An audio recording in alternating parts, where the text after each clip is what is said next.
हरिहर गडावरचे वानर एवढे डेंजर आहेत की कधी काय करतील काय सांगताच येत नाही. पायऱ्यावरून खाली उतरायच्या वेळेस आपल्या योगेश भाईलाच पकडलं. दादा छोड़ना मत इसको, छोड़ना मत दादा, दे उसके पेट में. हरिहर गडाच्या सर्वात उंच टोकावर गेलो. तिथं आपल्या छत्रपती राजांचा झेंडा फडकवला आणि शांततेत डोळे लावून एका जागेवर बसलो. सावकाश डोळे उघड. अरे आपण स्वर्गात आलो.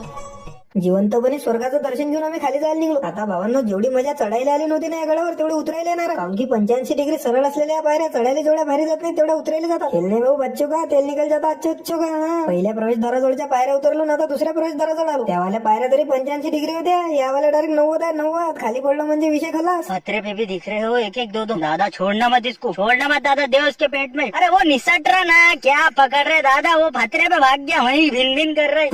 अरे पहिले बाप महाराज उठा पटकन. वानर आले बरं तिकून मागे लागू राहिले. पण आपल्याला लवकर फरार व्हायला पुरते. इथून डबल आपल्याला ब्लॉगला सुरुवात झाली अर्ध्या मधातून.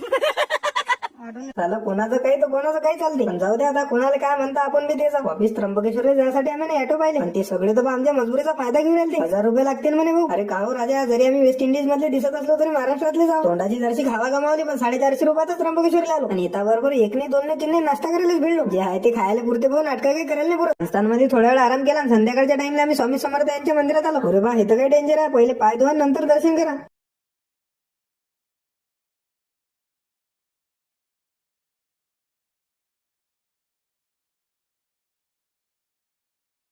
चला मग भावांनो, आजच्या व्हिडिओमध्ये एवढं. याच्या पुढचा जो व्हिडिओ तो येणारा ब्रह्मगिरी पर्वताचा, तो पाहण्यासाठी बिना काही विचार करता तेवढं फॉलोचं बटन दाबून टाका.